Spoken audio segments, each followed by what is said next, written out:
Good afternoon. Welcome to World News on Psalm TV, the pulse of the nation. I am Abraham Mani Joda. I'll be bringing you the latest in-depth coverage of global events straight from the heart of the story. Stay informed, stay ahead with us on Psalm TV World News. You can follow us on Facebook at Psalm TV and on YouTube at Psalm TV Live. We also calling on you to come and invest in Taraba State, nature's gift to the nation. From rich mineral resources, vast fertile land, using treasures, these peaceful, welcoming people. Taraba offers boundless opportunities for smart investors. The future is green. The future is Taraba. Here are the major headlines. Trump orders 100% tariff on foreign-made movies to save dying Hollywood. Romanian presidential elections, Simeon leads in exit poll. China helping Mali combat terrorism, says foreign minister. Now the news in full. U.S. President Donald Trump has announced a 100% tariff on movies produced outside the country, claiming the American movie industry is dying a very fast death due to incentives offered by other nations to lure filmmakers. Trump stated that this move is a response to a concerted effort by foreign nations to undermine the U.S. film industry, framing it as a national security threat. The tariff's implementation details are yet to be disclosed, leaving Hollywood executives uncertain about its effects on movies shown in theaters and streaming services. The British Media Entertainment Union, BECTO, has warned that these tariffs could deal a significant blow to the UK films industry, threatening tens of thousands of jobs. Leaders in Australia and New Zealand have also responded, advocating for their local industries. Former senior commerce official William Range believes retaliation against Trump film tariffs will be devastating, saying the retaliation will kill our industry. We have a lot more to lose than to gain. Romanian alt-right candidate George Simeon is leading in the presidential elections first round, according to exit polls. Simeon, leader of the Alliance for the Union of Romanians, was followed closely by centrist candidate Strin Antonescu. The separate exit poll shows Simeon in first place, with Antonescu and Nicoso Dan neck and neck in second. The presidential election has been marked by controversy, particularly after the annulment of the 2024 presidential election results due to alleged Russian interference. The Constitutional Court's decision to redo the entire electoral process led to a rerun of the election. Simeon's campaign has focused on nationalist and traditionalist themes, while his opponents have emphasized European integration and alignment with the West. And in a related development, Romanian Prime Minister Marcel Ciolacu is under pressure to resign after far-right opposition leader George Simeon won the first round of the presidential election with 41% of the votes. Simeon, a hard-right Eurosceptic, will face Bucharest Mayor Nicoso Dan, an independent centrist, in May 18 runoff. The election outcome has heightened political uncertainty in the country, with potential implications for Romania's relationship with the European Union and NATO. A Simeon victory will co-isolate Romania, erode private investment, and destabilize NATO's eastern flank, where Bucharest plays a crucial role in supporting Ukraine against Russia's invasion. Several members of the ruling Liberal and Social Democratic parties have called for Ciolacu's resignation, citing its loss of legitimacy. Romanian debt yield jumped 37 basic points to 7.87% after the election. Ciolacu, however, has rejected the idea of resigning, while political scientist Cristian Privulescu believes the coalition between Social Democrats and Liberals is in a tight spot and may not last long.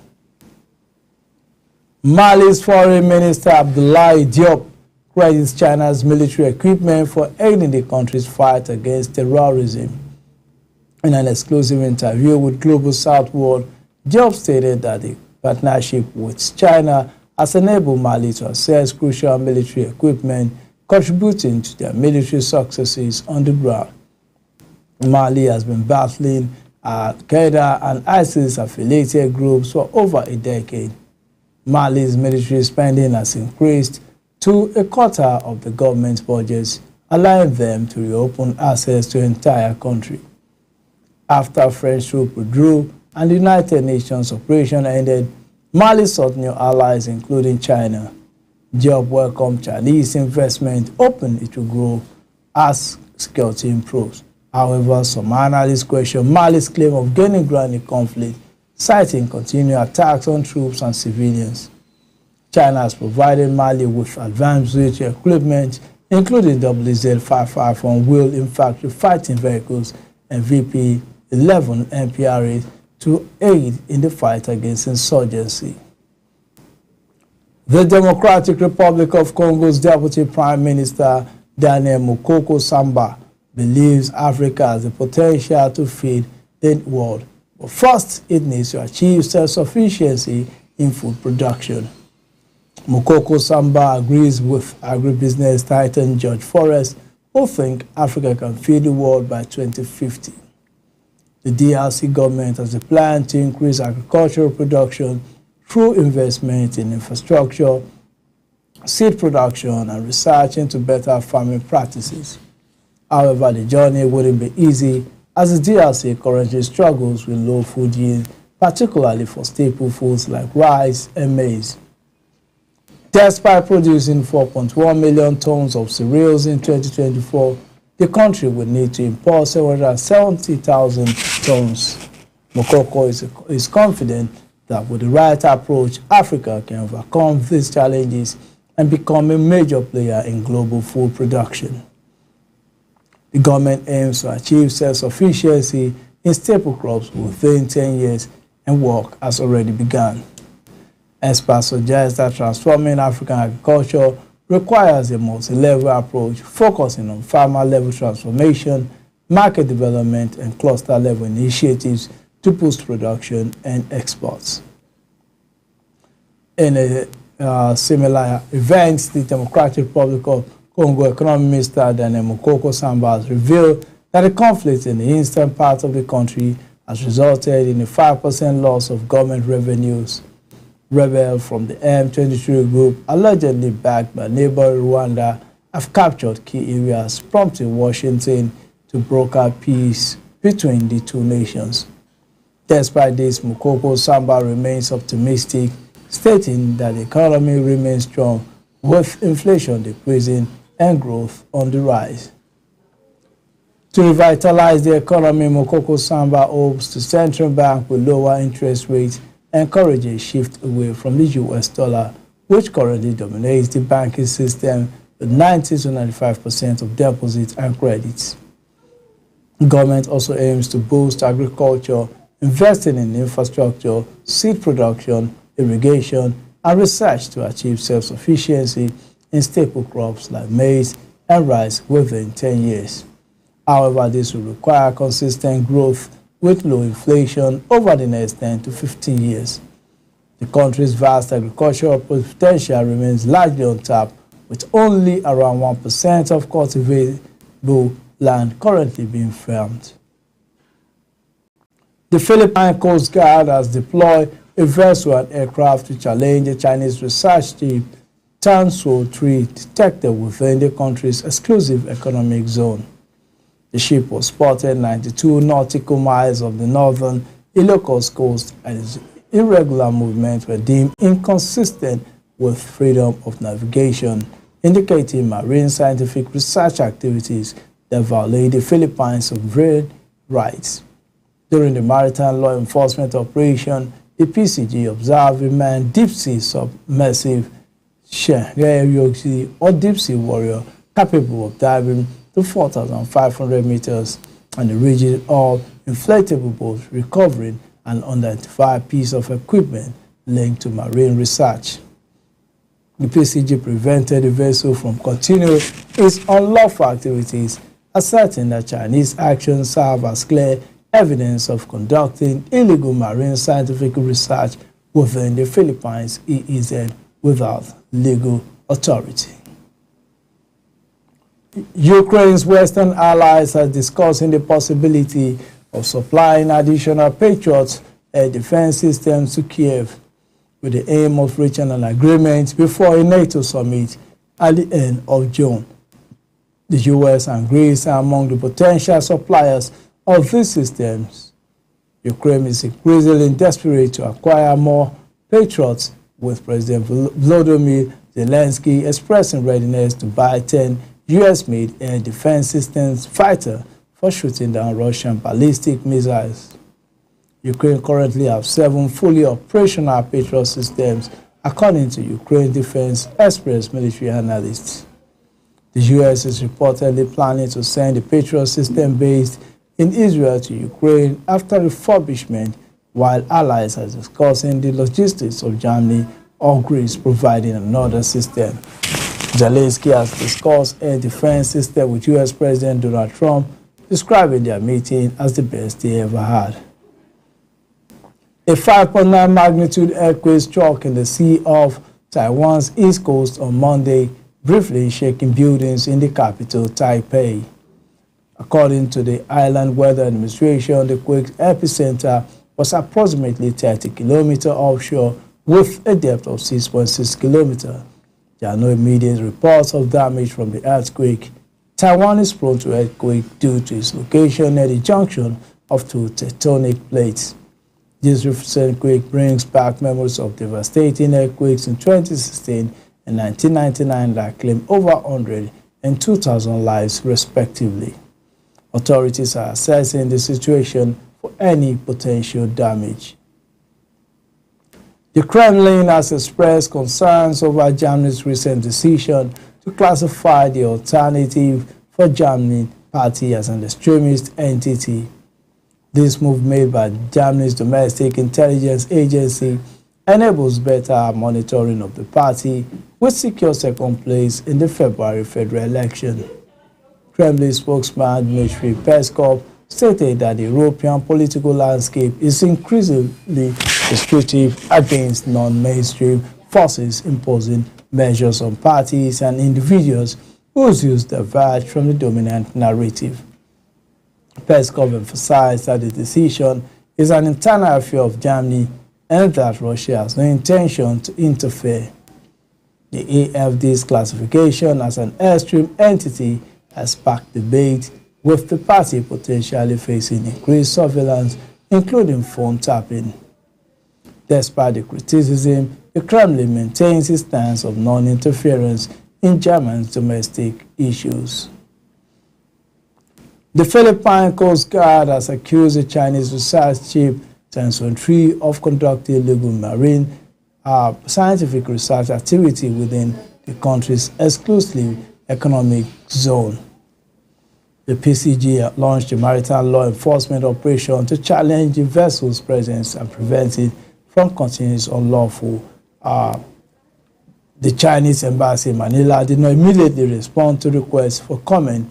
This highlights ongoing tensions between China over marine territories. Russian President Vladimir Putin has accepted Indian Prime Minister Narendra Modi's invitation to visit India. According to the Kremlin, the two leaders emphasized that relationships between Russia and India remain strong and unaffected by external influences, continue to develop dynamically.